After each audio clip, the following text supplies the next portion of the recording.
Hello, good evening, everyone. Welcome to tonight's live stream broadcast from the Forest Grove City Library. My name is Bob Abbey, and I'm an adult services librarian.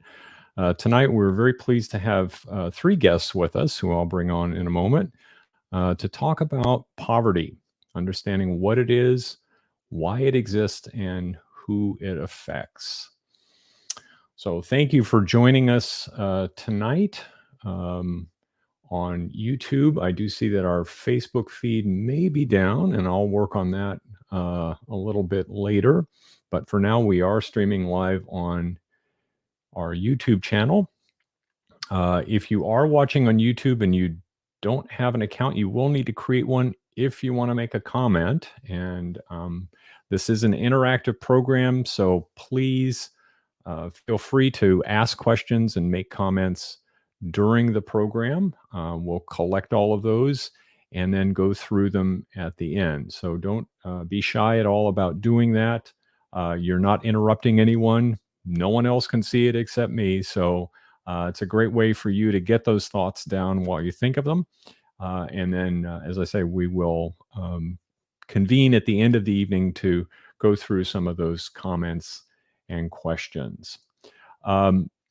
Before I bring on our guest this evening, I do want to mention that although I work in Forest Grove, I'm currently located in Hillsboro. If you're not familiar with Washington County, and we are in Washington County, Oregon, we're west of Portland, about 35 miles or so. We're in the county just to the west of Multnomah County, which is where Portland is located.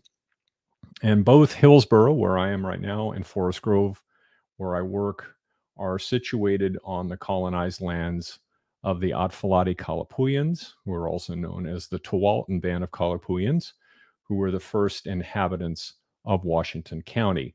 Today, their descendants are members of the Grand Ronde and Siletz tribes, and they uphold the traditions and cultures of their ancestors.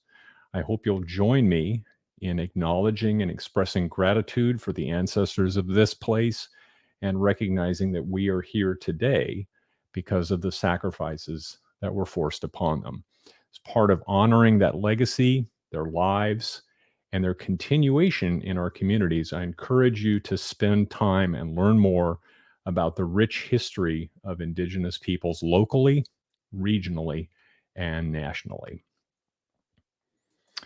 I think the awareness of the history of this land connects quite directly with the topic of this evening's program, which will address issues of housing and houselessness, and also we'll talk about questions of the relationship between those issues and poverty. So I'm going to bring in our guests this evening. First of all, we have Shawn Cardwell, who is the executive director of Forest Grove Foundation, a neighbor for us here in Forest Grove, just down the street from the library. Next up is his wife, Dr. Laura Cardwell, who is a professor of economics at Portland Community College. And then finally, we have Todd Ferry, who is, I want to make sure to get you your title right, Todd. You are the senior research associate and faculty fellow at Portland State University's Center for Public Interest Design. Did I get that right?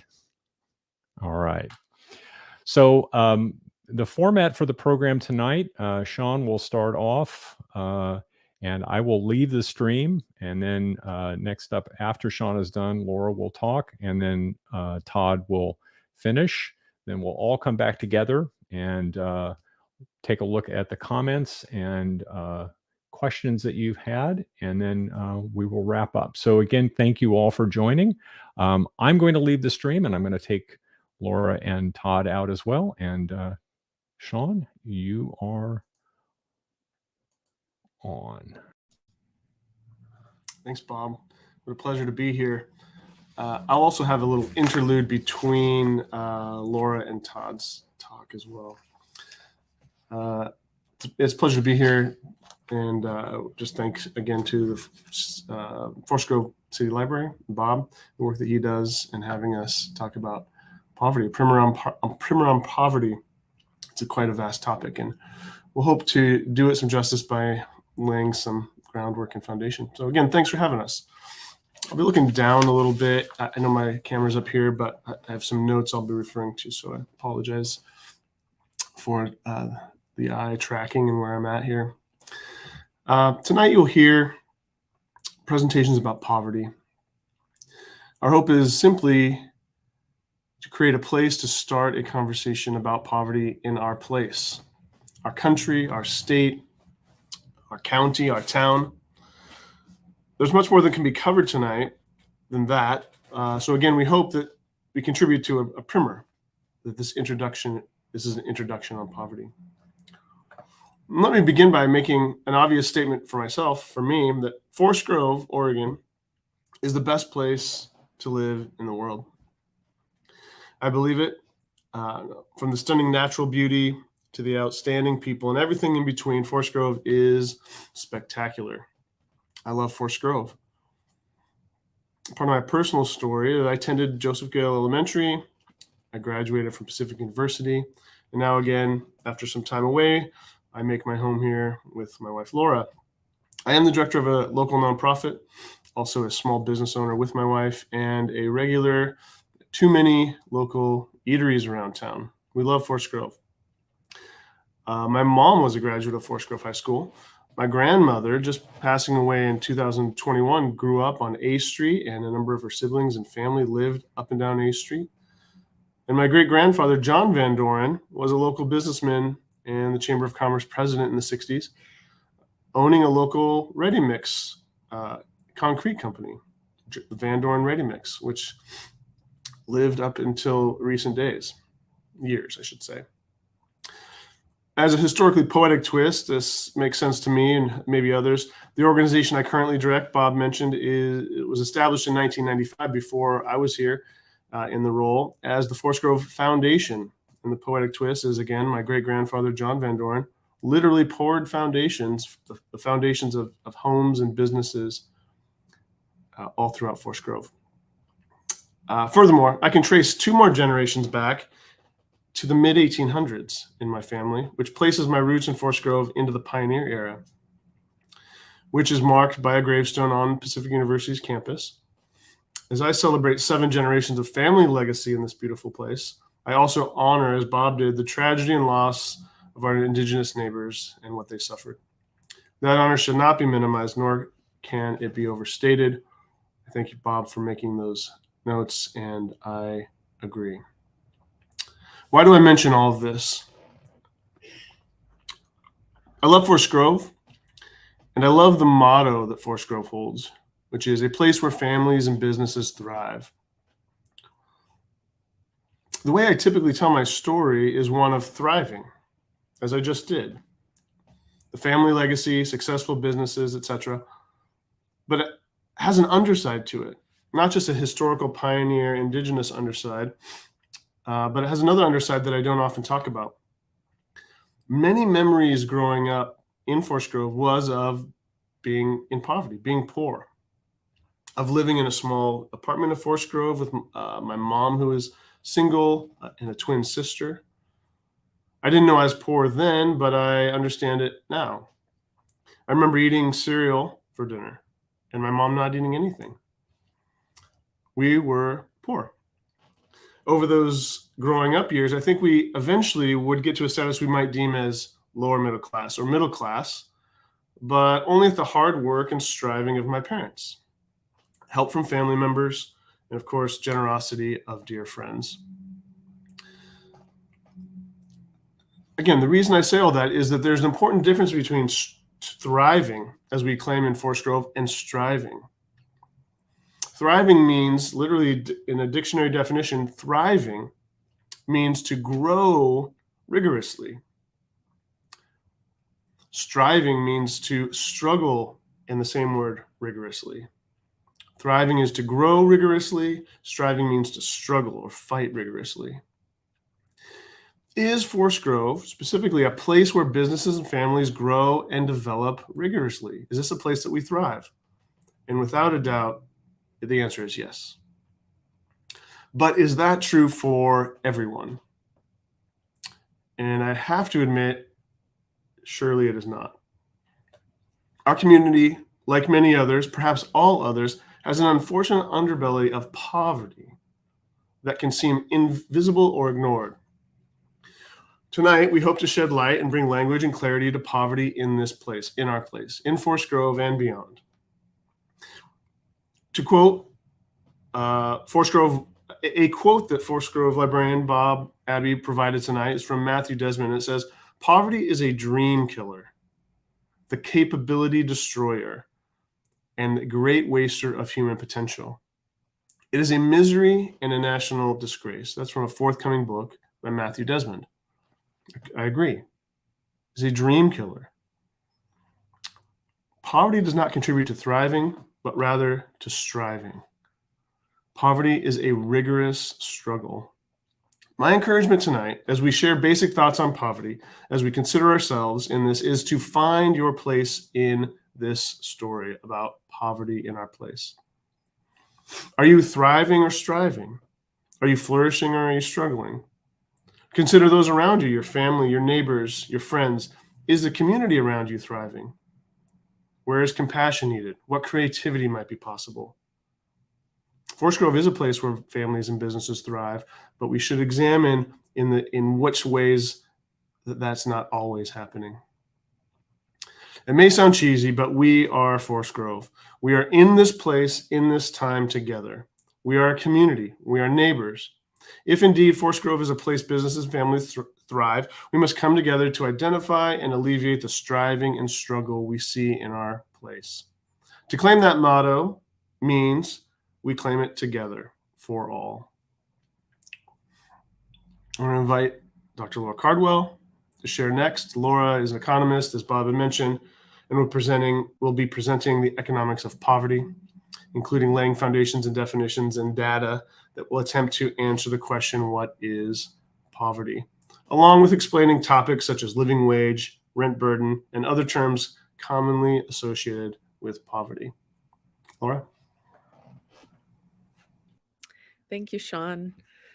I'm going to be sharing some slides. Bob will actually go through those for me. And as Shawn said, I'll be talking about some definitions. I'll be sharing a lot of data and using some visual graphics to communicate some information that's a little bit easier to see in pictures, and then we can kind of talk through it. I will be going through a lot of information, but I hope that it sets up the conversations that we're having on poverty. So go ahead with the first slide, Bob. That would be great. I'm going to start by talking about what is poverty. I think the slides are up. I can't actually see them. I realize that now. Okay, so let's talk about what is poverty and start with the next slide, Bob, slide 2. A Webster Dictionary definition of poverty, which is the state of one who lacks a usual or socially acceptable amount of money or material possessions. It's a very simple definition there. We can go to the next slide. The UN broadens that description of poverty. The UN explains that poverty is about more than a lack of income, and it has a range of different socioeconomic dimensions, including the ability to access services and social protection measures, and to express opinions and choice, the power to negotiate. It involves social status, decent work and opportunities, decent and productive jobs with decent working conditions. This includes, for example, fair wages, reasonable working hours, and adequate health and safety measures for workers. Work is a major route for many to escape poverty. However, as we'll explore more, working alone doesn't guarantee an escape from poverty. Let's go to the next slide, and we're going to talk about the definition and measurement of the Census Bureau. So the U.S. Census Bureau defines poverty as a threshold or a level of income below which is considered poverty. So poverty thresholds are the dollar amounts used to determine poverty status. Therefore, poverty can only be assigned to those whose income can be determined. So this is an important note here, especially for some of the populations that we will talk about tonight. So people whose poverty status cannot be determined are people in the following: an institutional group, quarters, things like prisons and nursing homes, college dormitories, living situations without conventional housing, and who are not in shelters, and then also unrelated individuals under the age of 15, such as foster children. Let's go to the next slide. And this slide just shows a little bit more of this shows the fullness of the way that those thresholds are defined by family composition, et cetera. So the Census Bureau officially defines poverty using a specified set of money income thresholds that vary by family size and composition to determine who's in poverty. So poverty is measured by the money income before taxes of everyone in that household. And then if that income is below the threshold, then everyone in that household is considered to be in poverty. Let's go to the next slide.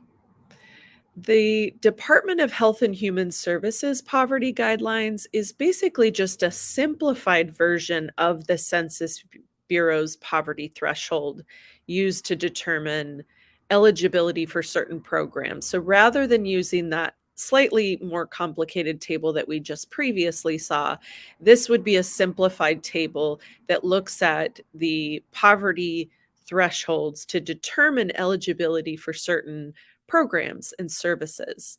And on the next slide, what you can see is actually the newly released HHS poverty guidelines that just came out for 2023.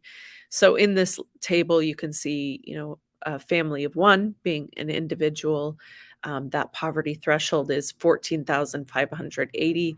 So anyone earning that amount or higher would not be considered to be in poverty and wouldn't be eligible for certain programs, right? And you can go down the table and find yourself on there. For example, a family of four, the poverty guideline is $30,000. So anyone making that amount or more would not be considered to be in poverty. Let's go to the next slide. So according to the most recent U.S. Census Bureau data from 2021, let's take a look at where we sit with our community in Forest Grove. So according to that data, 10.4% of the Forest Grove population earns below that official poverty level. For some comparison, in the US, across the nation, the official poverty level is 11.6. So we're a little bit lower than the rest of the nation. In Oregon, the poverty rate is 12.2. For our county, Washington County, it's 8.6. So we're slightly high compared to our county measurement. And just as a comparison of reference, Hillsborough, the larger town to our east, is a 7.8 poverty rate. So for Forest Grove, 10.4% of the population is 2,713 people in Forest Grove that are living below that official poverty level of income. Next slide. So considering the dictionary definition, the UN description, the Census Bureau measurement, considering those things that we've looked at so far in defining poverty, Does the official count of poverty in Forest Grove capture the reality of everyone struggling to earn a wage that affords a reasonably comfortable lifestyle? Next slide. I want to introduce this concept of a living wage. So, MIT developed a living wage calculator to estimate the cost of living in a geographical area based on typical expenses to determine a local wage rate that allows residents to meet minimum standards of living. Expenses include food, housing, medical, transportation, civic, childcare when applicable, and other. So it's a very basic minimum standard of living. This table shows us the living wage calculation for Washington County. So according to the living wage calculation, you can see that on the far left, it shows you the first row is the living wage that's calculated based on the expenses. The second row compares that to the poverty wage. So the poverty wage is listed there. And then finally, the third row is the minimum wage in Oregon. And the color-coded column sections show you either one adult, two adults with one adult working, or two adults with both adults working. And in each of those color-coded sections, you see 4 different columns that demonstrates the category of 0 children, 1 child, 2 children, or 3 children. So according to the living wage calculation for Washington County, the hourly rate that an individual in a household must earn to support themselves if they have no kids is $21.60 an hour. While by comparison, the poverty wage is $6.19. And then the minimum wage rate in Oregon is $12.50. So just on this first column, we can see the vast difference between what's official poverty level threshold versus the minimum wage versus the much higher minimum living wage that would cover expenses in our area. So I want to point out a couple things here. The living wage calculation shows us a couple things here. First, that the poverty wage is far below the living wage. So earning an income above that official federal poverty level doesn't mean people are out of poverty in reality because they still can't afford basic necessities.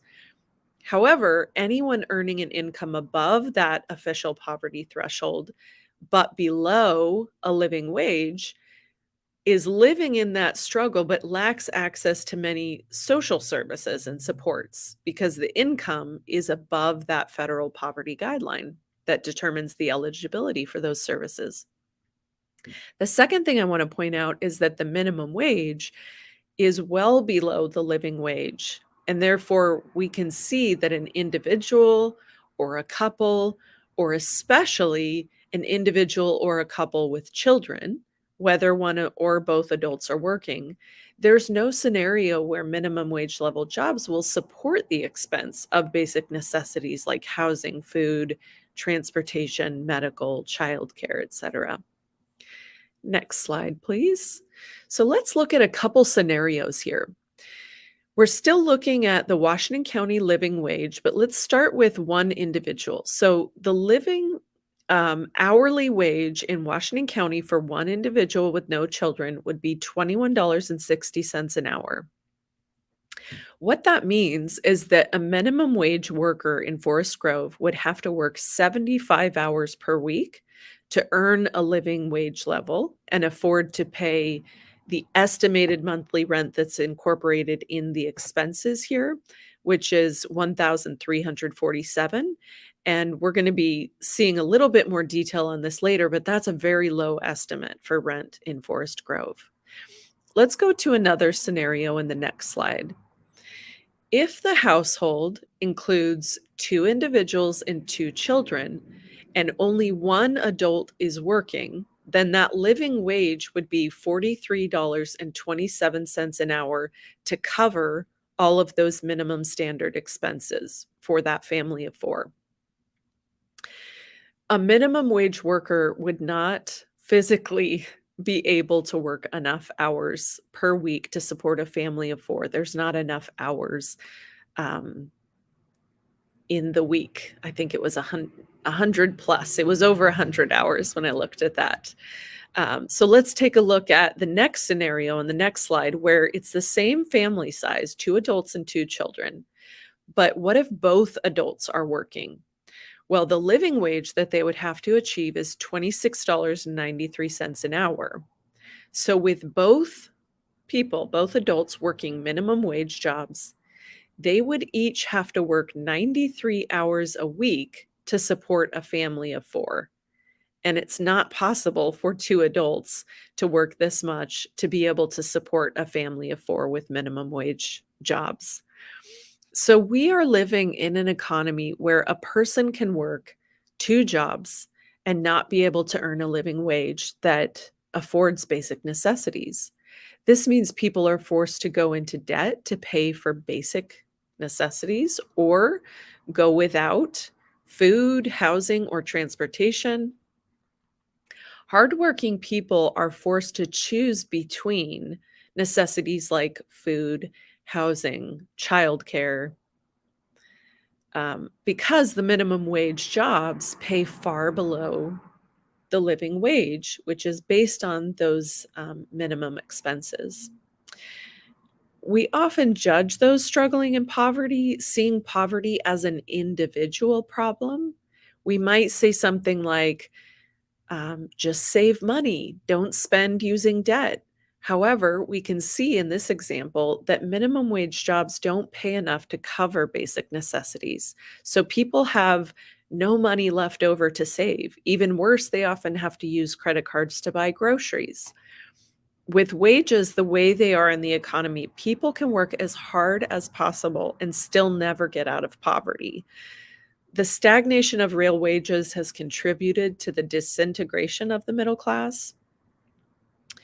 Poverty is not merely an individual problem. When we see what is happening throughout the economy, we can't solve poverty by telling someone to get a higher paying job because those jobs are not accessible to everyone. Or we can't tell them to get a second job because even with 2 jobs, people are facing costs of living far greater than the income available, even with more than full-time work. On the next slide, why are so many people struggling to afford basic necessities, even those not technically defined or counted as living in poverty? Why are so many people struggling to afford basic necessities? On the next slide, we see some information from the Bureau of Labor Statistics. So according to the BLS, real average hourly earnings decreased by 3.1% from December 2021 to December 2022. The next slide, we can see that this is a trend we've been seeing in the economy for decades, that real median income is stagnating. We can see in this graph that even though the dollar amount shown on that orange curve on the graph, the current dollar amount of wages goes up over time. Real wages, when we account for changing prices with inflation, have stayed virtually the same from 1965 in this graph to 2018, right? So next slide. So why is this? If we're seeing these trends, this is another graph from the Federal Reserve that shows real median household income over time by race and Hispanic origin. So this is the time period 1967 to 2021. And we see that wages, real median household income has not significantly increased over this time period, and we can see the discrepancies on the income levels between the groups. But why is this? We've seen economic growth during this period.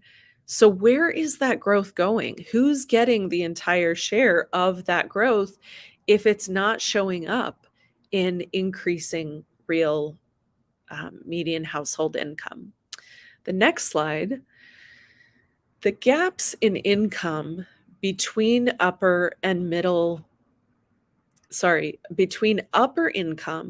and middle and lower income households are rising. That gap between those incomes, between those groups, and the share held by middle income households is actually falling. On the next slide, incomes at the bottom and middle are declining or steady while upper incomes grow. So in this graph, we see real hourly wage over the time between 1979 to 2013.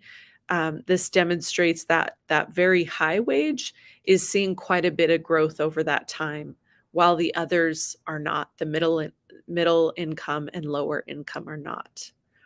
Next slide.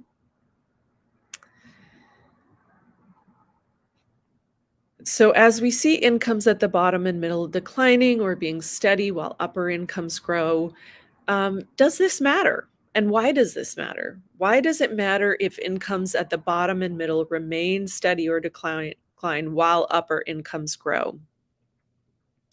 Well, rising inequality creates increased strain for those left behind as prices around them rise and incomes around them are increasing. The idea of social mobility and the American dream slip away. The opportunity to save and create wealth diminishes as they face a cost of living too high to manage. And that gap becomes larger. So in the next slide, we're going to take a look at wealth because that's also an important factor here. So other than income, wealth is a key indicator of financial security. Wealth or net worth is the value of the assets owned by a family, such as a home or a savings account, minus the outstanding debt, such as a mortgage or student loan. So I like to think of it as simplifying it by saying what you own minus what you owe. Accumulated wealth is a source of retirement income. It protects us during short-term economic downturns like recessions and provides security. But as we can see, not everyone is gaining wealth. On this graph, it shows us the richest households are the only group gaining wealth over these time periods. On the next slide, I want to take a look at the concentration of wealth. So this is recent data from the Federal Reserve. And according to this data, looking at the concentration of wealth in 2019, it looked like this. So the top 10% of US households owned 76% of total household wealth. The middle 40% owned 22% of household wealth. The bottom 50% owned 1% of total household wealth. And of those 64.3 million households in that bottom 50%, 13.4 million of those households, nearly 20% or 21%, had negative net worth. So that's over 10% of the total population in debt. And on the next slide, I want to look at one of these sources of debt. Many of those shouldering debt burden hold student loan debt. So as the cost of college has increased over the last 30 years, students are taking on more debt for education. Today, more than half of students that leave school leave with debt. An average of around $30,000 is owed per borrower.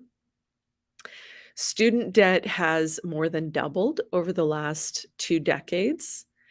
And this is surpassing other forms of sources of debt like auto loans, credit cards. It's only home mortgage debt that is larger than that debt of student loan debt. And the point being here is that when looking at something like the living wage calculation that we looked at before, it doesn't account for debt in that person's budget. So in looking at how far the poverty wage or the minimum wage is below the living wage, we can see that people start out with a deficit. right? So adding debt into the budget can be an insurmountable expense. And growing wealth inequality creates struggles for those that are left behind. While those at the top accumulate wealth, often property is utilized as a source of investment to grow that wealth. And this can drive up housing prices and make home ownership further out of reach for those without wealth. And even paying rent creates a burden. So the next slide, we're going to look at some of these housing costs. So this graph, this is a graph from the Federal Reserve Bank. This graph shows median sales price of houses sold in the US over the time period 1965 to 2022. And we can see noticeably on the graph, this has increased, right? And it's increased notably more or noticeably more than the graph showing the changes in median incomes over that same period. On the next slide, if we look at this information on one graph, we can see the stark contrast as housing prices increase and income does not keep up with that. So that brightest orangish red line on this graph shows the increase in home price, median home price. The green line is showing the increase in rent. That's median gross rent. And then that line at the bottom that hasn't been growing so much is household income, right? So incomes aren't keeping up with the cost of housing. On the next slide, this is just some information from the Census Bureau data that supports this information. So just some numbers looking at the median value of owner-occupied housing units, the median selected monthly owner costs with a mortgage, or median gross rent. So this is looking at our area from the data from 2021. And this data is accurate, but I also wanted to point out on the next slide that there is more current data that we're seeing that home prices since the last census data that we can look at have increased. And so I just wanted to at least mention this.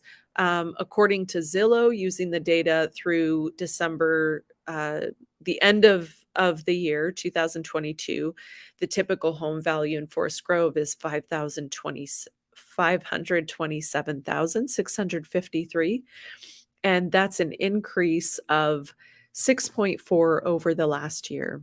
Sorry, 6.4% over the last year. According to Zillow's data, the median market rent in Forest Grove is $1,873. The next slide, I just want to kind of bring this together on the conversation about housing affordability as we're looking at poverty and the way that rents have not, or incomes have not kept up with housing prices. I want to talk about this concept of rent burden. So this is an important definition in the conversation about housing affordability, this term rent burden. And rent burden is when a person pays more than 30% of their income to rent. And from the most recent census data from 2021, Forest Grove's population actually has 47.8%. Almost half of our population are in this category of rent burdened, where they're paying. This is actually the way the data is broken down. It's 47.8% that pays 30% or more of their income toward rent. In the next slide, I want to talk about Forest Grove in the context of Oregon with this term, severe rent burden. So severe rent burden is paying more than 50% of your income to rent. So the state of Oregon put out a list showing the portion of the population in each city facing severe rent burden, using that same census data, the American Community Survey data. Severe rent burden being that category that spends more than 50% of income on rent, Forest Grove ranks 4th in the state. So that's 33.3% of renters in Forest Grove face severe rent burden, meaning they pay more than 50% of their income toward rent. So the next slide is just a visual of that. This is 1,074 people out of 3,226 renters paying more than 50% of their income on rent. That's 1 in 3 renters facing severe rent burden. And I just want to close with reminding us, the next slide, that hopefully, even though this is a lot of information that we're looking at and comparing, that we can start to see a picture of poverty, not just as an individual problem, but as a community concern. And so I'll send it back over to Shawn. Thanks so much. Thanks, Laura. By communicating definitions and statistical information about poverty, we hope to help frame the topic as it is discussed in our culture, in our media and government, economics, and so on, and to create a baseline of understanding and a place to grow in our, not only our understanding, but our compassion.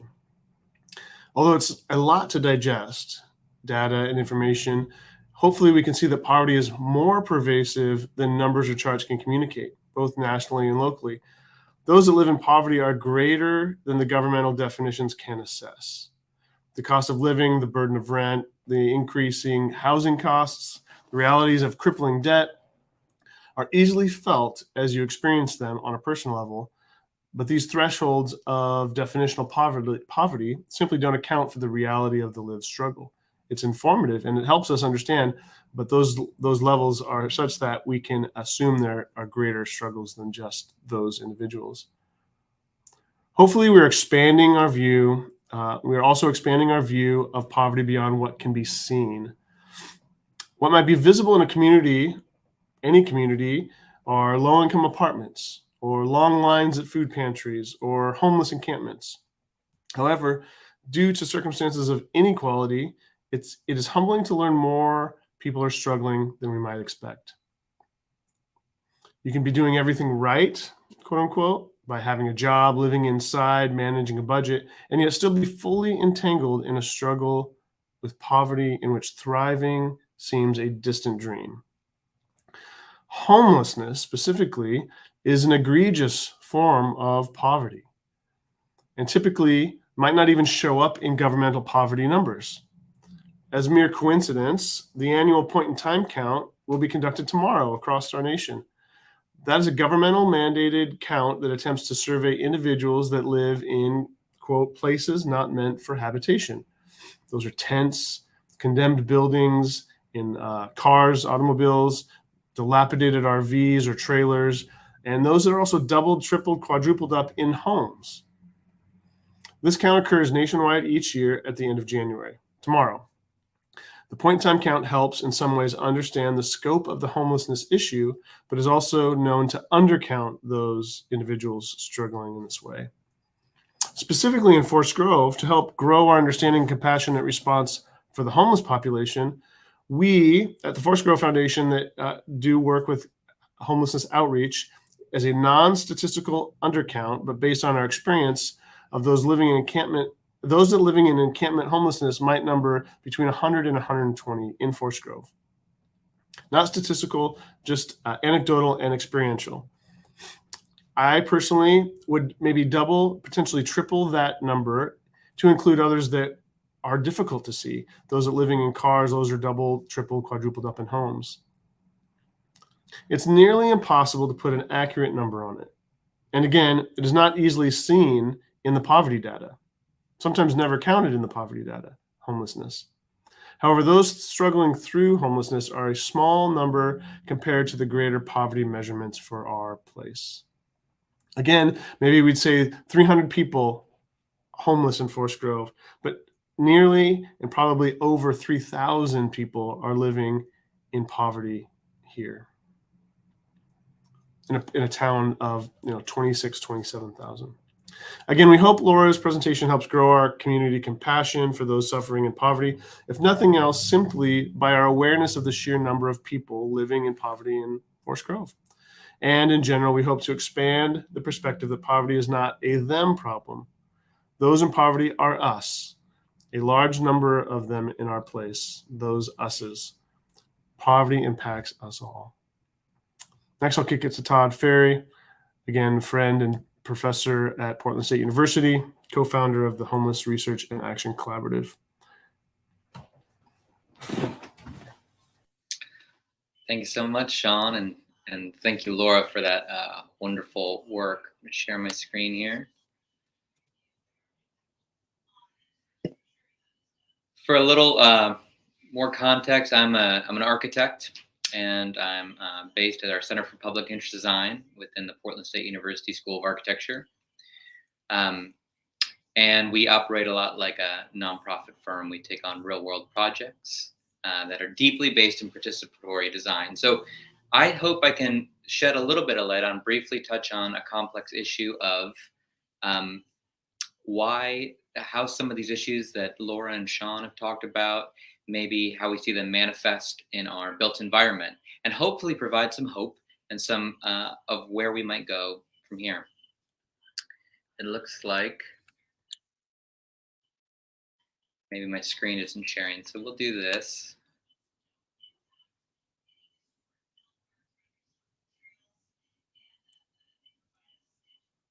And see if it looks like it's back. Yeah, we can see it, Todd. Yeah. Okay, I won't make it a full screen, so you'll bear with me. One thing to note as we think about how our fabric and how issues of poverty and housing insecurity, and we design this situation. So we can think about good design, but we're living with the product of our own design, and for various reasons. One thing, as we look around, we might notice that the average house size in the US has increased drastically. So if we think about access to housing, what are those houses? What is that like? Not too long ago, even in 1970, the average house was 1,500 square feet. Up until the 1950s, it was pretty low, around 1,000 square feet, and now we're around 2,500 square feet is the average house size. That's as our families' size are shrinking, and that's families both a number of children, but also intergenerational living. And so that is a different kind of problem and burden and typologies that need to be created to address all of these things. But we are living in much larger homes, so access to those are much more expensive. We're building larger homes with fewer people in them. It also needs to be stated that in our built environment, we have historically thought of housing as increasingly we're thinking of it as an investment and not necessarily just housing. And when we do that and we're placing that kind of value on it, well, it leaves people out. And this has been done systemically through racist policies, particularly redlining. And so if you don't know what that is, redlining was a systematic exclusion of people of color, particularly African Americans, from home ownership. And this was through things like loans for houses. This was through deeming certain places that had large populations who could live there, who couldn't, and in areas that had that were primarily occupied by people of color, those places couldn't get loans, mortgages or otherwise. So there's huge swaths of people who left out of the wealth building possibility of homeownership, and that's generational. Additionally, as our homes have gotten bigger and developed, and we've continued to develop housing, there's a large section of housing typology that has been slowly phased out of our cities, of our residential areas, and it's often referred to as the missing middle, in favor of single-family detached homes. So older fabric and more historic parts, it's not uncommon to see duplexes, fourplexes, courtyard buildings, cottage courts, townhouses, multiplexes, triplexes, and live-work areas.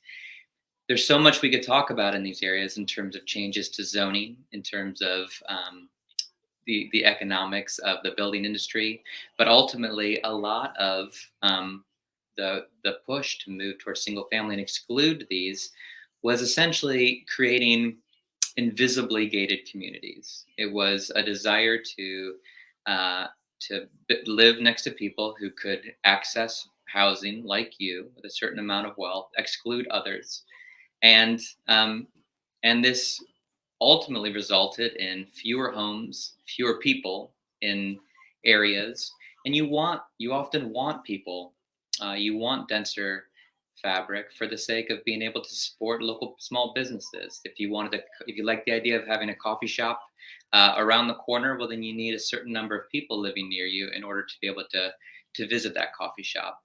So there was a real value in these typologies that we just stopped seeing. They stopped being available.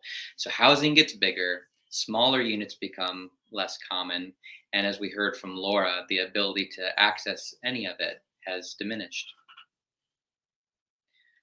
But there is some reason for hope, and I'll go back to this slide.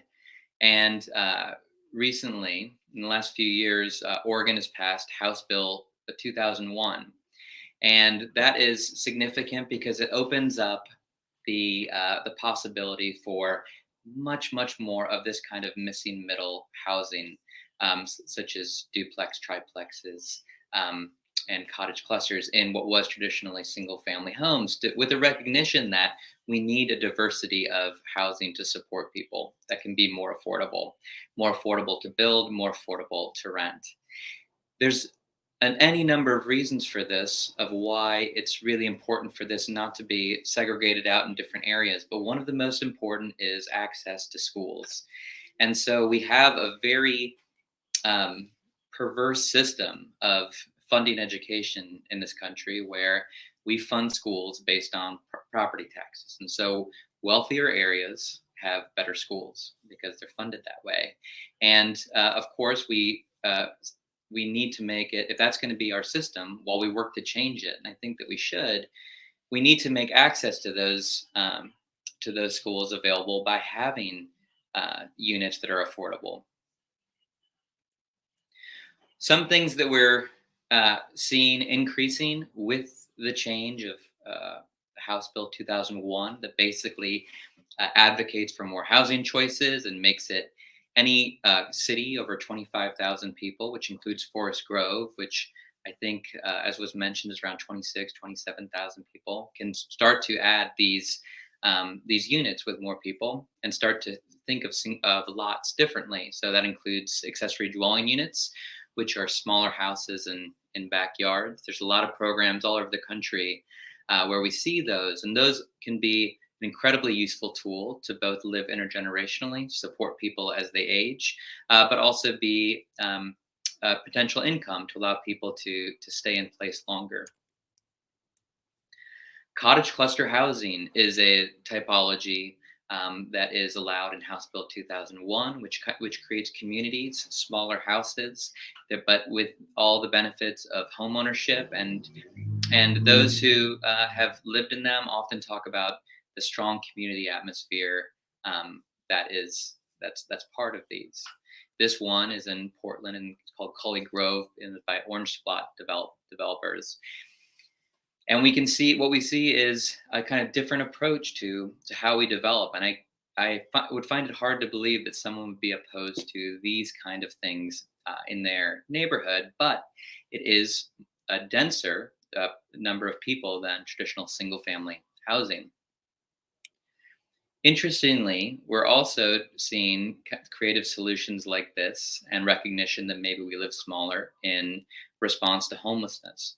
This might look a lot like the cottage cluster you just saw. It's a tiny house village. These are called pods. This was the Kent Women's Village that I had the honor to work on, along with a lot of other folks. And it is looking for different kind of solutions that have to do with thinking creatively about community, about land use, and about addressing need in different ways.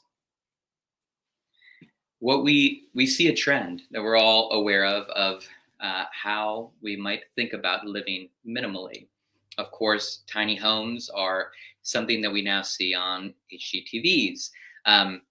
And we're seeing people increasingly interested in things like ADUs, an increase in a need for studio apartments.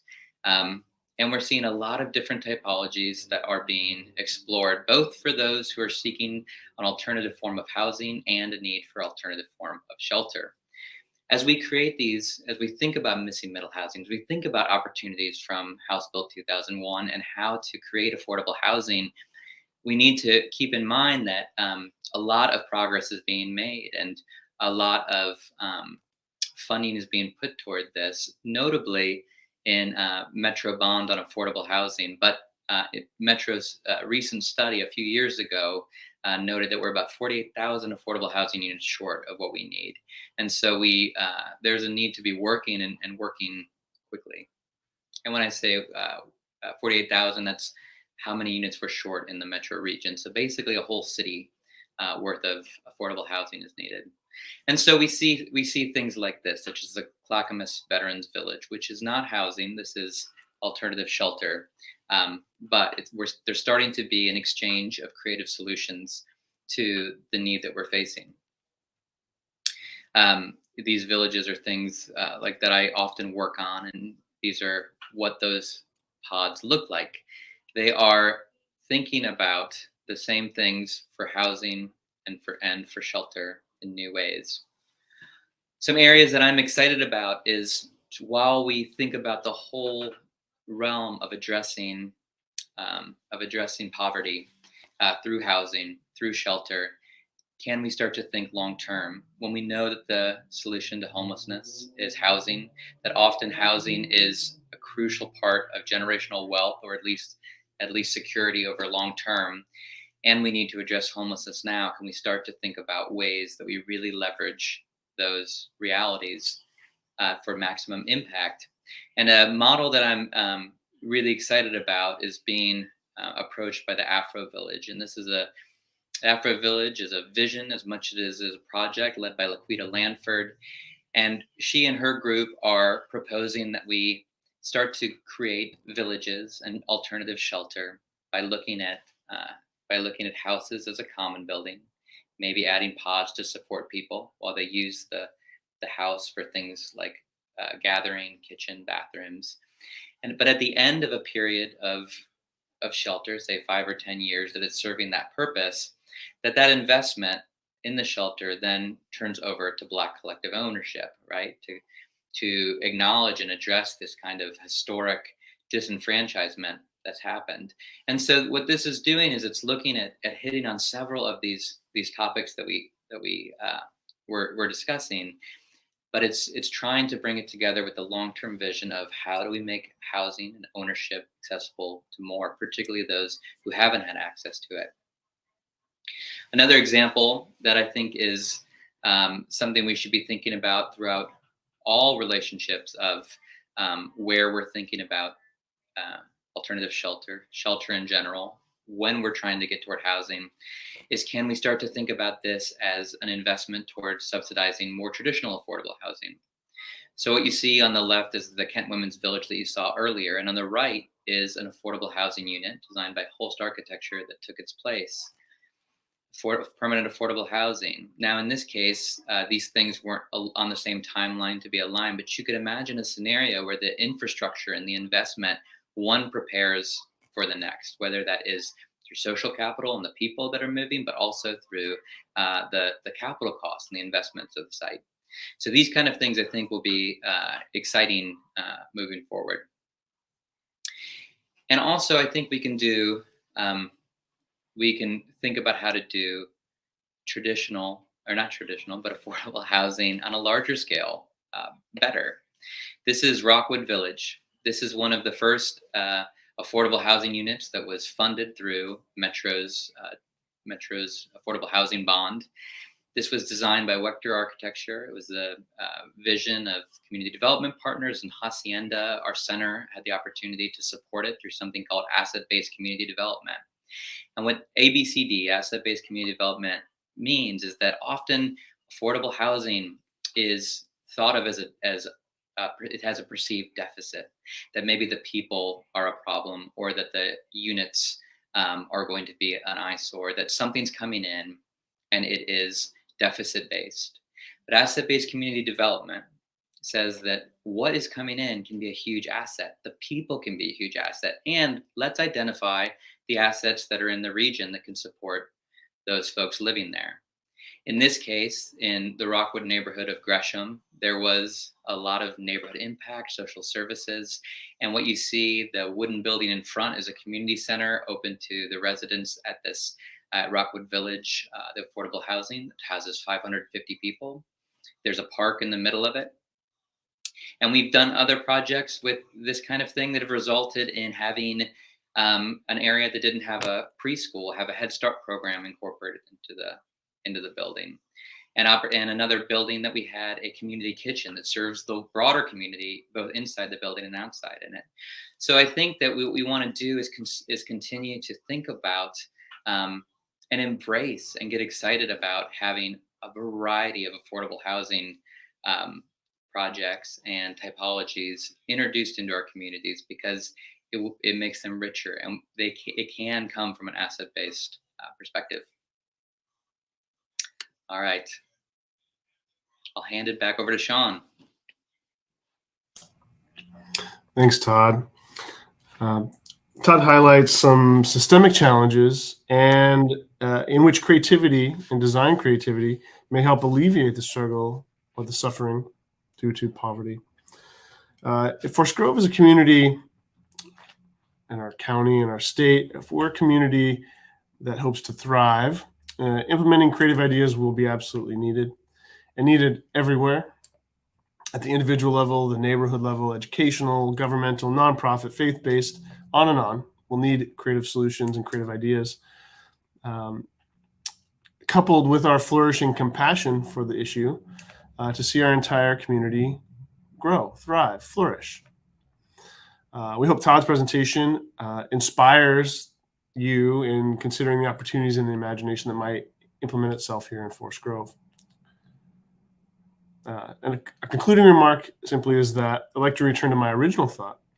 And have you found yourself in this story? Has anything resonated with you about thriving or striving? Is there a topic you'll hopefully engage deeper? Is there a concept you'd like to learn more about? Perhaps an idea you'd champion in your place, Forest Grove or otherwise?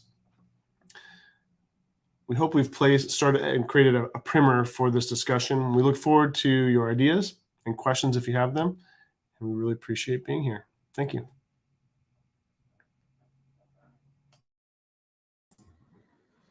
Well, thank you, Shawn and Laura and Todd, for sharing your perspectives and insights and bringing these different strands together and providing an overlay for what is a very complicated and multi-tiered issue. I think we can all agree that this is not something that has a simple one-size-fits-all solution, and that there are so many different aspects to this, each requiring its own set of solutions and set of approaches.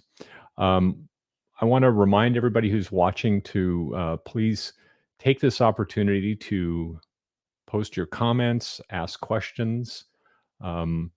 We will go through those in just a minute. We've had a couple already, and I want to invite you to continue that conversation with us. And while we're waiting for folks to engage with comments or questions, I'm wondering if I might just sort of bring you all together for a short kind of communal discussion about something that I think you all touch on in various ways, but it's an issue that I see, and I know that we all see it in different ways, and that's how we hear people talk about poverty, and specifically what people get wrong about poverty.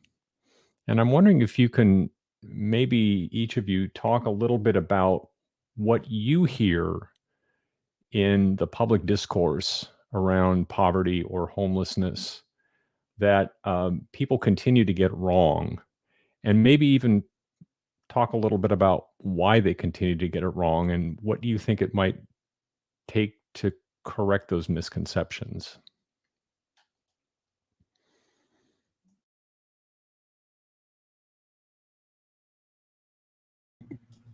I can jump in first if that's, yeah. I think this is a really important question, so I appreciate you bringing that up. I think in my attempt at presenting some information that might bring some narrative,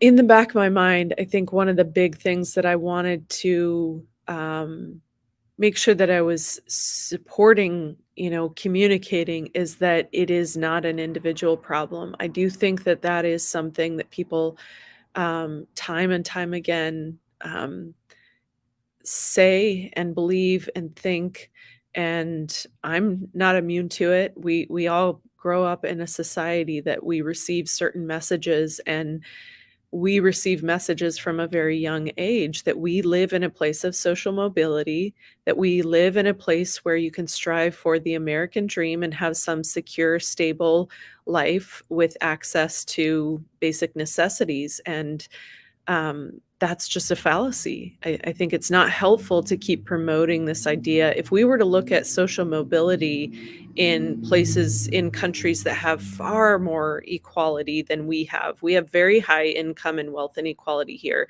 If you were to look at a Nordic country, that's a place where there's the quote unquote American dream. That's a place where there is social mobility and people can move, to places that they want to move, upward in that socioeconomic kind of status or ladder.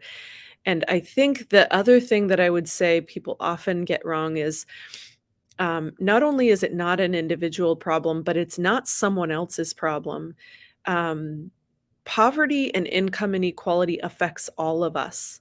And if you look at comparisons between rich and poor countries, you don't see the same negative impacts to well-being that you see in comparing countries with lower or higher inequality. So when there is poverty among us, it's not those in poverty suffering, it's all of us. Yes, there are unique ways that they're suffering, and I would not want to diminish that, because it's not fun to be striving and struggling when you're working as hard as you can. But there's research that looks at many well-being factors, whether it's physical health, mental health, the degree to which we trust our neighbors. All of those perform poorly in places with higher inequality. So when there are poor and a big gap and there are more wealthy, it's not good for any of us. Like we all suffer. So the well-being is demonstrated in that for the whole population, not just certain groups. So yeah, it's not an individual problem, and it affects all of us. We should all care about this because it's harmful to all of us. I'll note a few things, I think, and I really appreciate Laura's points there. I think there's a lot that we get wrong. I think that the language that we use is really inflammatory at times. There's a huge othering that happens. I think that it can feel really comfortable to assume that there's some sort of deficit that someone else might have. If you don't currently feel like you're in poverty, that there must be something that inherent with someone else. And that can feel good because it means that you're not going to be there. But so many people are one trip to the emergency room away from poverty. Your car breaks down. You're one huge unexpected expense away from poverty and sometimes homelessness. There's also, I think, a perception of that people don't really understand this income gap, and sometimes think that they might be better off than they are, and are just kind of used to the struggle. But it doesn't always have to be that way. one thing that might be we might look at in terms of the language is that increasingly people are changing from using terms like that's a homeless person to that's a person experiencing homelessness in recognition of this is not what somebody is. It's something that somebody is maybe going through. And I think that this can apply to a lot of our language in terms of this is not there's not these fundamental things. It's that there's a system, and the people their system was designed right. Um, as some of the things that I mentioned, there was redlining that left people out of home ownership and created neighborhoods in certain ways and gave wealth to some and not to others. There was the way that we built and what was prioritized through zoning and through funding made some typologies available and others not. And then kind of by what you could afford access to kind of created different types of communities. These things were by design. We can design it another way. And so when we're often just thinking that there's something fundamentally wrong with people, no, they're the recipient of bad design. Let's give them really, really good design. And I think that we're seeing some changes, as I mentioned, in the state that give me a lot of hope that we can do that. I think we have to have a will. But some of it, to your point, is changing some of the narrative and some of the way that we speak about it so that we can embrace it and get excited about it as opposed to fight it every step of the way and repeat the same bad design that we've been doing.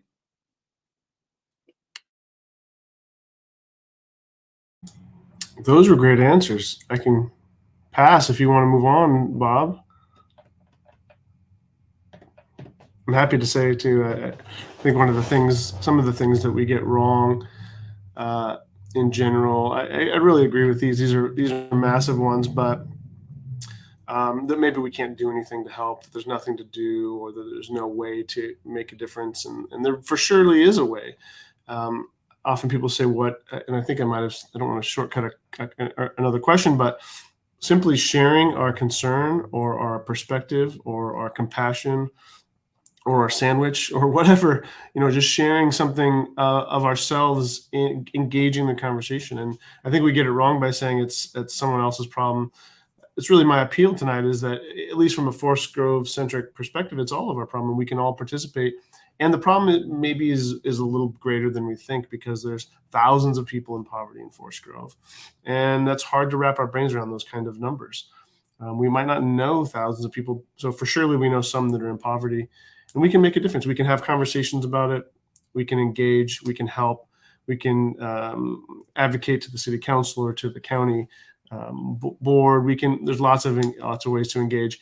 And so it's not far off, and there's creativity that can be brought into that. So being generous with yourself. You might not be opening up your home or your land for homelessness interventions. However, opening up your mind, your heart a bit to be won over for compassion and considering people in poverty as our neighbors and our friends, that's a big step. Mm-hmm. Well, thank you all for providing those insights. I think really being aware of that issue of how we talk about and how we frame a particular topic and how we've been socialized to think about something is really an important step. And I appreciate all of you providing some insight into how we might begin to make the important and necessary changes to reframe the conversation. We had a question early on, and Laura, it was addressed to you, and it was specifically about the student loan forgiveness. And if you have any opinions on how that might play out from an economic standpoint. There are different perspectives on this from economists, but I was surprised to see what a lot of economists that I would have thought might take the position that, this is going to cause inflation because we're basically injecting money into the economy. We're actually seeing it from the perspective that I will say this would be my position, and I was surprised to see that so many economists agree with this, that the the student debt that's burdening people is decreasing GDP because those people aren't able to spend, right? They're not able to buy consumer goods. So it's slowing down economic growth. And by lifting that debt and allowing the payments that people would normally pay monthly towards student debt, allowing that to be freed up to either spend in the economy or save and begin to invest in homes or whatever that might be, is going to create economic growth.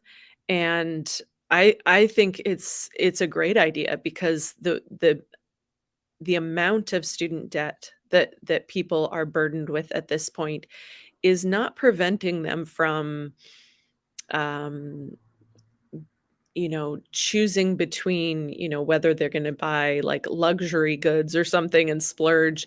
It's really a matter of people are making decisions about, can I even afford to live in my own place?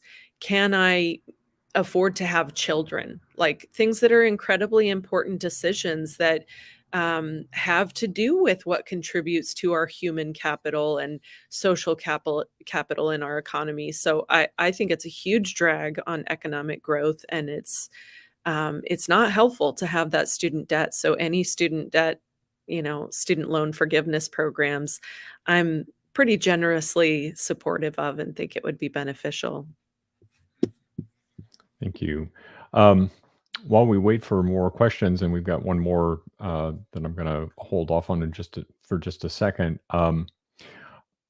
Again, I want to bring you all in to have a little conversation. I'm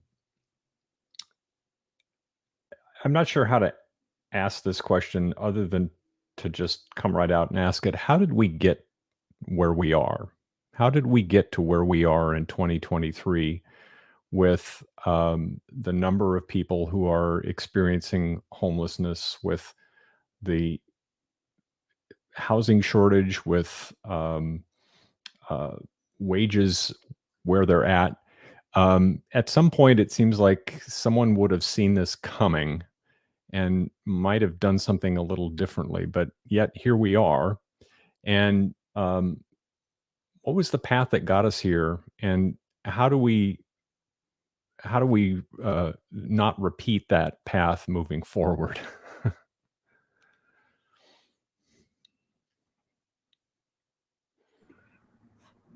That's a big one.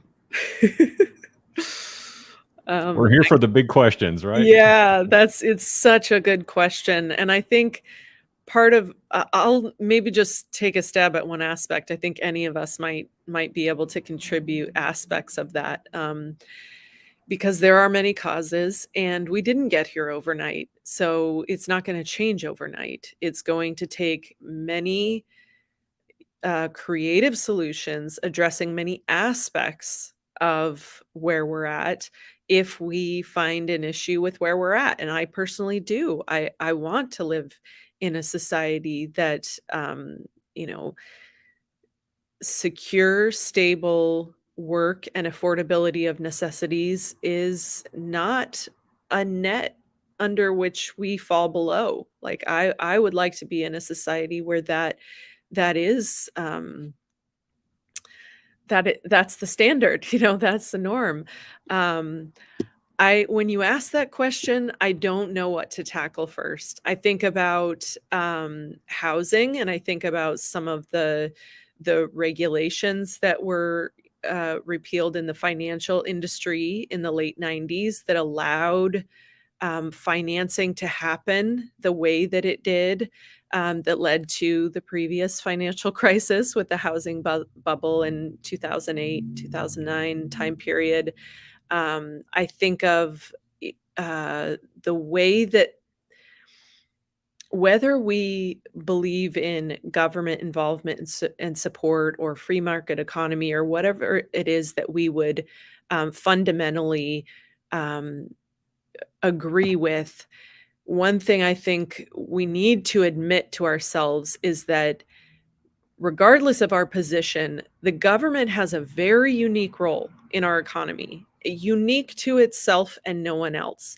And in many ways, it is setting up the rules of the game. You know, the laws, the regulations, the tax structure, it's setting up the rules by which we're playing this economic game. And so it's not a mistake that we end up here. And we can't ignore things like the amount of welfare that's going to corporations, the tax breaks that are going to the wealthiest. If you look at, you know, the growth of CEO pay, it did not slow down. It ramped up to the financial crisis. It took a little dip, and then it's right back up there again. And we're not talking, you know, back in the 70s when CEOs may have made 20 times more than median workers. We're talking about 399 times more than the median worker. And I mean, I just saw today that the Wall Street Journal and Reuters reported that Walmart is going to raise their wages from $12 to $14 because they want to attract workers. So they're having a hard time finding workers. And Walmart's CEO to median income ratio, like how much the CEO is paid, which is over 25 million, compared to, you know, that ratio compared to their median worker, which is at 22,000, which is, depending on your family size, below poverty line, which means the government is subsidizing that corporation to pay those workers those wages. It's 1,133 times. So the CEOs are making 1,133 times what the workers are making. So I think I know I'm saying a lot of different aspects here, but I just want to point to that the government does have a role, even in a quote unquote free market economy or in capitalism, because they're setting the rules for someone to win. And it's important that both the regulations and laws and the tax structure is set up in a different way and is not so regressive, taxing the poor more than taxing the wealthy in a proportion of what they're making. I think those are factors, you know, that got us here among many. Yeah, I love that answer, Laura. Thanks. And I think another way that I just I think about things is that it's a design problem, and it's the result of design, as you're kind of saying, Laura. This isn't by accident. This is it's by design that we have this, and we might see some things that maybe weren't intentional, but they continue because there's some benefit. So, for example, if we decided to, if there's a company that is say that I make a toy that I want to sell to children, and it's pretty successful. I want to make more money, so then I start to try to look for ways that the components could be made in different ways. And I know some of them might be toxic, but it's going to be a better profit. Once I know that people are getting sick and I don't change it, the company might be doing well. I might be doing really well, but now it's part of the design. It's not the point. The point was the toy. The point was the profit. But if people are getting sick and I don't change that, then it's part of the design. It's very much it's being willing to take on that byproduct. So it is inherent.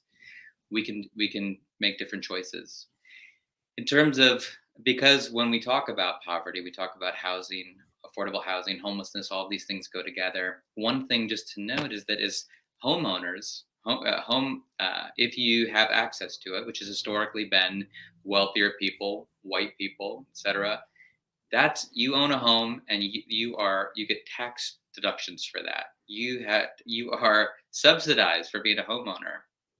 Renters who continue to not be able to benefit from this this growth in wealth don't have any of that, right?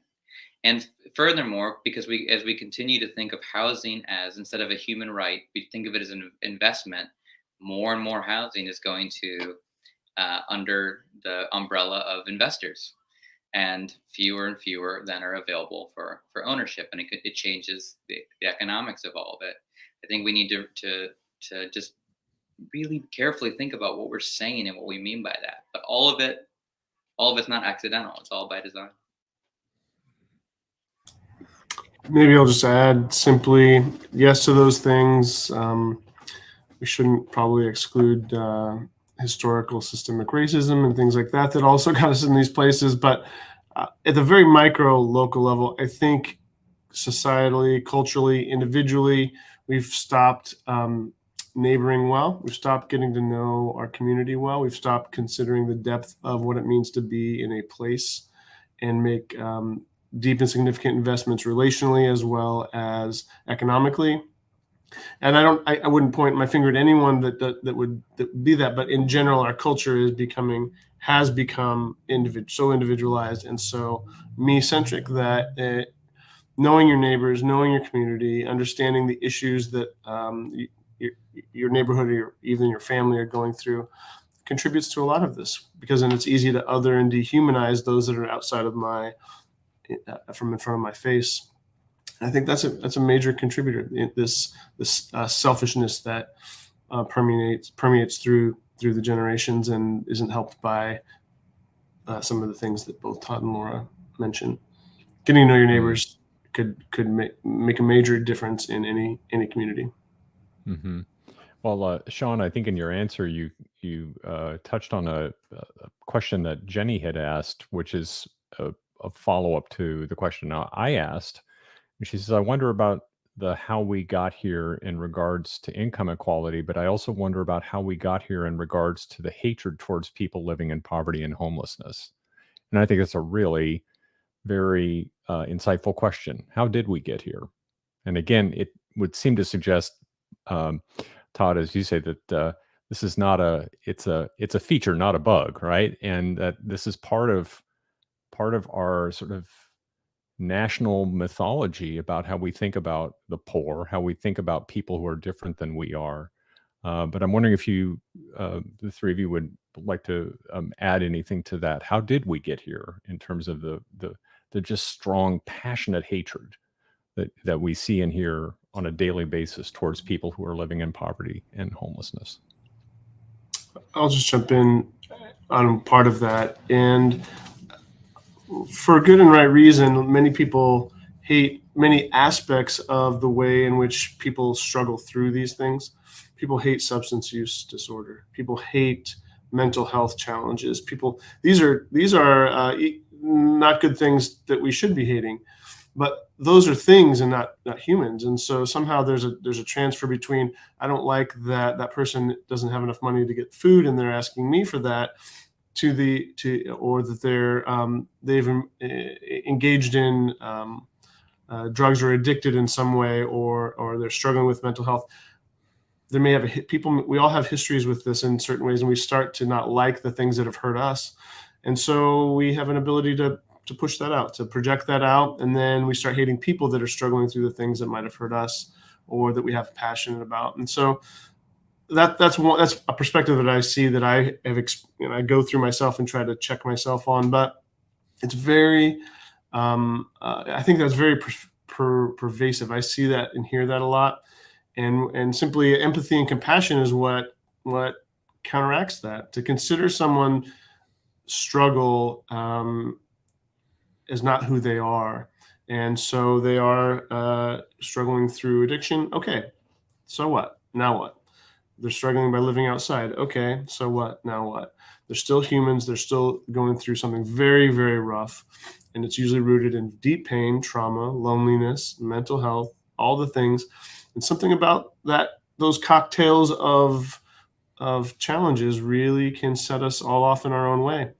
And there's no one solution to any of it. And it will all something will trigger all of us at some point in time. And I think the concoction that's been made in our culture right now is really, I don't know how to explain it, very detrimental to moving beyond the status quo.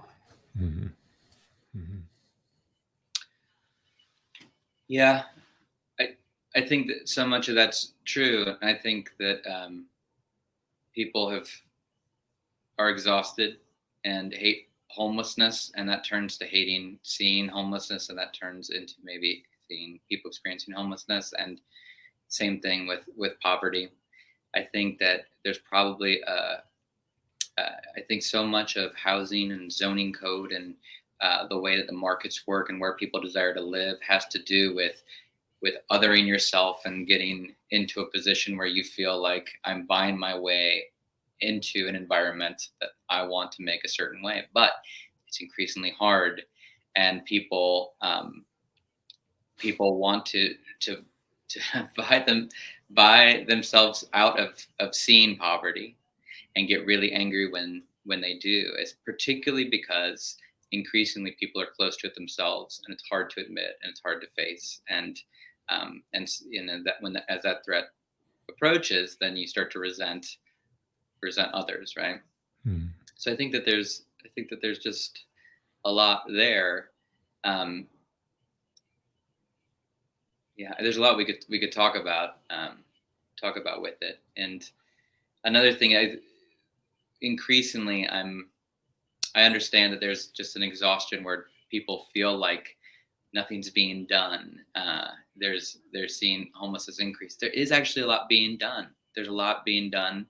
There's a lot of really good work. There are a lot of housing efforts. I think that some, like the Metro Bond, is going to result in a lot of great things. I think that there's the old expression, if you have 5 minutes to chop down a tree, spend 3 minutes sharpening the axe. I think some of that's happening. I think that I'm really optimistic, as long as if we can all kind of embrace these possibilities.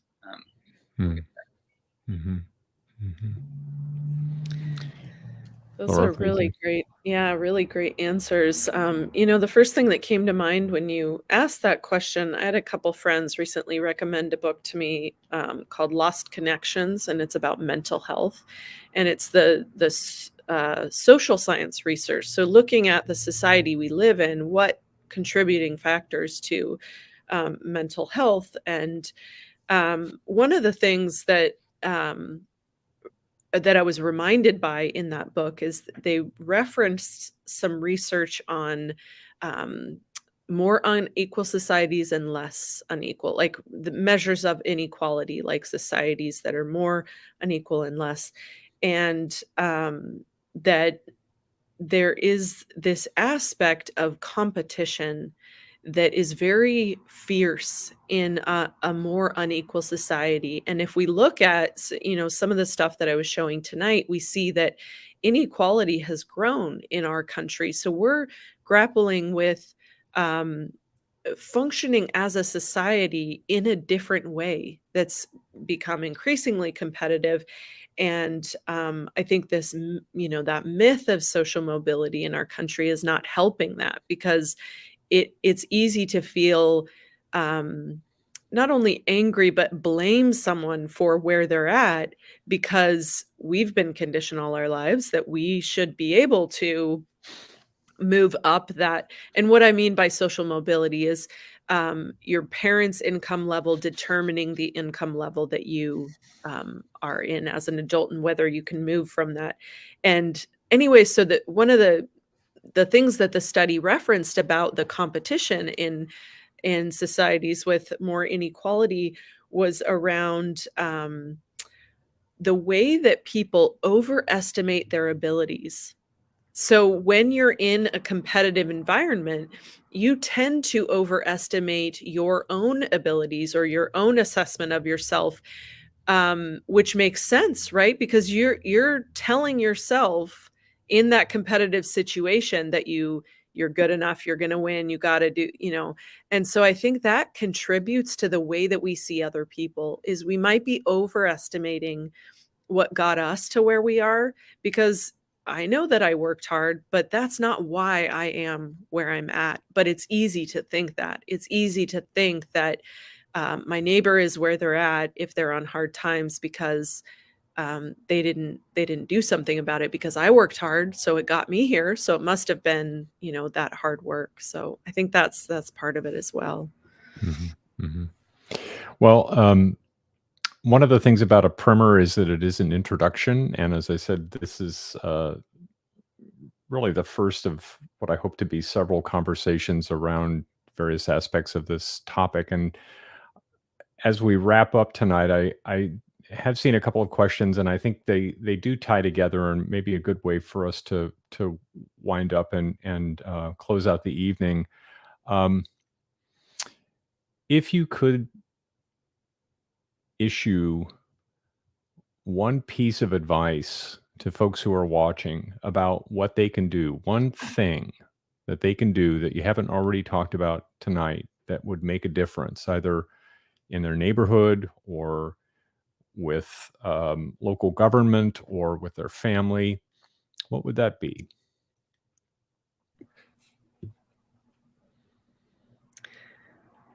I would say this is not easy, and I'm trying as well, finding avenues to do this, but I would say befriend someone, cultivate, trying to develop a relationship with someone that is not in your socioeconomic status, like in your income level, because there's some really great research coming out about that being one of the strongest determinants of social mobility, that people can actually connect to other social networks to find those opportunities that some of us have been afforded. So wherever you're at on that, I think it benefits everyone if you try to make a friend that's in a different economic bracket than yourself.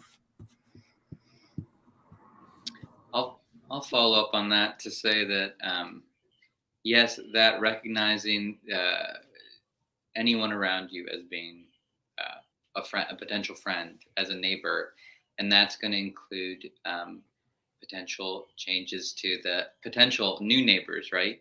And the housing that might come with it, or the services that might come with it, or the things that need to be introduced into where we all live in order to address so much of the poverty that we discussed tonight. That we need to, let's think about how we can embrace it, adapt it to be specific to our benefit our specific communities and respond to it, but be open and participate in it. I think I mentioned it, and especially if you feel yourself identifying in a place of thriving in life, not exclusively, but especially, is to share something of yourself, of your time, of your finance, of your food, of your home. Share something, and when I say share, I define that not just by giving something away that you don't want, but giving something that costs you, that has value to you. And I've said it before in other contexts that when I pack a lunch and have a sandwich, and my coworker doesn't, and I offer to share my sandwich, that's costly to me. I really want that whole sandwich. I really do want to enjoy that for lunch, and I'm going to be a little hungrier than I was at the end of the day. But the benefit is so much greater to see someone else enjoy the sandwich, and even to struggle on how to offer that, and watch them struggle with how to receive that. And it's not charity; it's sharing. It's an opportunity to connect, and it should be sharing should be as imaginative as possible. You may not be able to share a lot, but sharing something, especially in a thriving place, I think that helps. If you're in a struggling and striving place, I also think it helps, but I would not be so bold to know how that would look in your life. But I think sharing is a massive piece of a culture that we need to reclaim. And on that, I want to thank Shawn and Laura and Todd for joining us this evening for this conversation, a primer on poverty. There have been so many really great perspectives offered tonight. I know I'm going to be reflecting on everything we've talked about and unpacking it for a couple of days, just to align everything. And I think that's a mark of a great conversation. So thank you all for joining us tonight, and thank everyone for joining us online. And please stay tuned for further programs around the issue of local and regional poverty. We promise to make those available throughout the year. So again, thank you, Shawn, Laura, and Todd, and thanks everybody for watching. Be well, be kind, have a good night, and we'll see you all soon. Take care. Thank you all.